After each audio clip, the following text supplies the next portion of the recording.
ఈ రోజు హ్మ్. మరి నియోజకవర్గానికి వచ్చాక ప్రజలు సమస్యలు అడగకుండా మన ఇంట్లో హ్మ్. మన ఇంట్లో సమస్యల గురించి అడుగుతారా? వాళ్ళు ఎదుర్కొంటున్న సమస్యల గురించి చెప్తారా? రండి నాగబాబు గారు మీ ఇంట్లో సమస్యలేంటి ఉంటాయి అని అడుగుతారా ఎవరన్నా?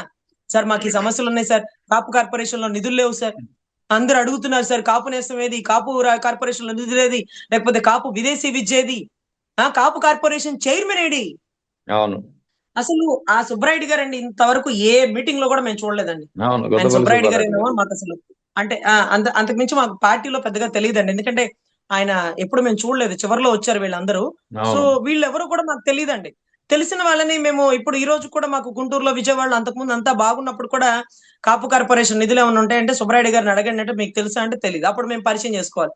సార్ నేను జనసేన సార్. నేను జనసేనలో స్టేట్ స్పోక్స్ పర్సన్ సార్. ఆహాహా! అవునా అమ్మా? ఆహా! సరేలేమ్మా. ఇప్పుడు అవేమి లేవమ్మా. అకౌంట్‌లో డబ్బులేమి లేవు. నిధులేమి లేవు. ఇప్పుడంతా కాదు. కొంచెం టైం పడతదమ్మా. వచ్చాక పంపించండి మీ వాళ్ళెవరన్నానుంటే. అనే పరిస్థితయితే నెలకొంటదండి.